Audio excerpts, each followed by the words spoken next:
Ce pistolet est produit depuis 2004 par la société italienne Beretta. Le canon et la culasse sont en acier, la carcasse, elle, est en polymère. Les deux chargeurs métalliques fournis ont chacun une capacité standard de 17 cartouches de 9 mm. La longueur du canon est de 99,61 mm. L'arme mesure 191 mm de long pour 14 cm de haut et une épaisseur de 36 mm. Son poids à vide est de 809 grammes. Chargé de 17 cartouches de 9 mm, le PX4 Storm pèse 1 kg et 18 grammes. La hausse est en acier avec 2 points blancs. Le guidon est également en acier avec 1 point blanc. Ses organes de visée sont dérivables. Enfin, il y a un rail Picatinny à l'avant de la carcasse pour y coller laser, lampe ou autre élément. C'est une arme précise. Elle tient le 8 de la C50 à 25 mètres en s'appliquant sur le lâcher et la visée. Une sûreté ambidextre est présente avec une fonction de décoqueur. Ce dernier est facile à activer.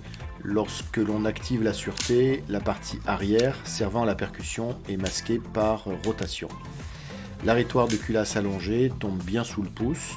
Le bouton de déverrouillage de chargeur n'est pas trop proéminent et facile à actionner. L'éjection du chargeur est carrément franche et optimale.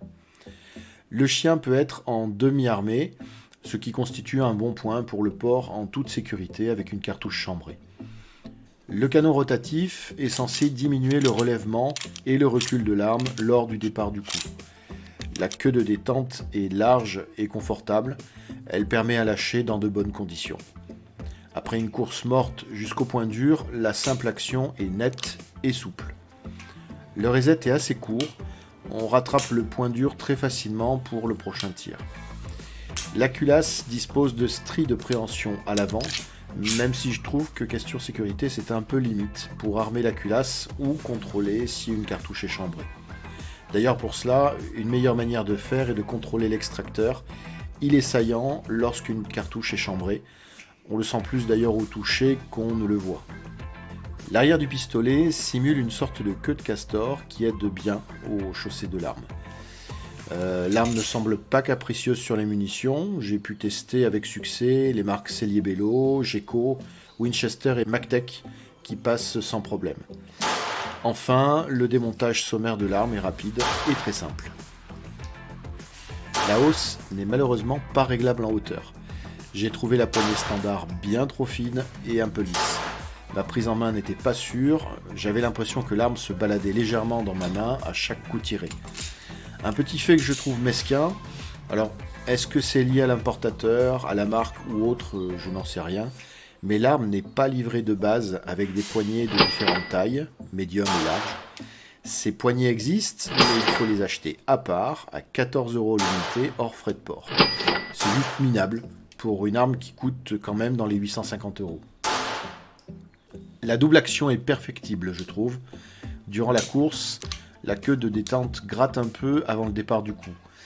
J'ai l'impression que la force à appliquer n'est pas linéaire. La double action durcit au fur et à mesure de l'action de l'index jusqu'au lâcher. Elle peut générer beaucoup d'arrachés de coups. La sûreté de l'arme est bien trop saillante, et ce, des deux côtés de l'arme.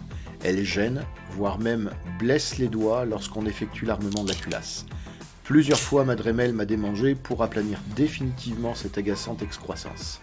J'ai très vite fait l'achat d'une chaussette Hog à empreinte de doigt pour une meilleure préhension. C'est le jour et la nuit entre la poignée de base et l'adjonction de cette chaussette. La tenue de l'arme étant plus sûre, le relèvement de l'arme est bien mieux maîtrisé. Au ressenti, attention, on passe tout de suite d'une poignée de taille small à une poignée de taille large, ce qui fait que je suis obligé désormais de déchausser un peu l'arme pour actionner le bouton de déverrouillage du chargeur. J'ai acheté un holster en polymère IMI Défense à déverrouillage par l'index que je trouve correct, sans être parfait. L'arme est bien maintenue, le déverrouillage à l'index est facile à activer, d'un mouvement simple et fluide. A noter quand même un très léger jeu d'avant en arrière quand l'arme est dans le holster, ce qui fait que si l'on court, on entend le tac tac tac lié à ce jeu. En marchant par contre, ce n'est pas le cas.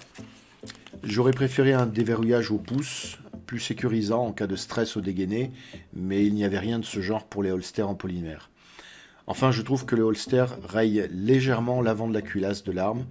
C'est pas énorme, mais ce sera rédhibitoire pour les maniaques.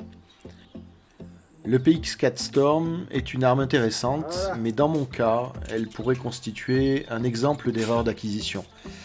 Si j'avais pu la tenir en main et la manipuler avant de confirmer mon achat en 2012, je pense que je ne l'aurais pas acquise.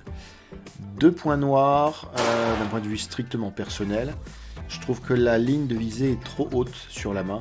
Elle est semblable aux armes de la marque Sig Sauer, avec lesquelles je me suis jamais vraiment senti à l'aise. Et deuxième point, cette saleté de sûreté proéminente qui est un enfer pour le chargement de la culasse. On se sent presque obligé de raccompagner la culasse vers l'avant pour éviter que la sûreté ne nous mange les doigts si on la relâche comme on le devrait normalement. Alors, il y a bien sûr l'option d'acheter la sûreté low profile plus l'arrêtoir de culasse du même genre pour la modique somme de 68 € hors frais de port tout de même, quand je dis que la Dremel me démange. Un autre point gênant est la crosse de base, trop fine et trop lisse à mon goût, que j'ai contournée par l'achat de la chaussette Hog. Dans l'ensemble, c'est une arme qui est vraiment plaisante, tant dans son esthétique que dans son comportement au tir. C'est une arme qui est précise, avec une simple action très agréable. Sa légèreté, même chargée à bloc, est tout autant appréciable. A noter que je n'ai pas vraiment noté de bénéfices flagrants au canon rotatif breveté. Le relèvement de l'arme ou son recul au tir ne m'ont pas paru ni pire, ni meilleur que sur mon Glock 19X ou mon Glock 17 Gen 4, pour comparer ce qui est comparable.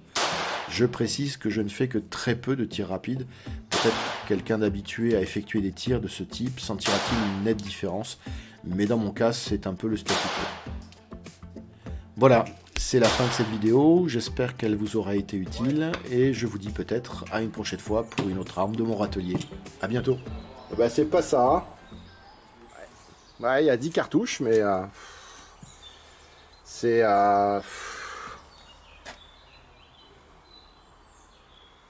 Ouais, 1, 2, 3, 4, 5, 6, 7, 8, 9, 10, il y a les 10, hein, mais... Bon, je m'y fais pas.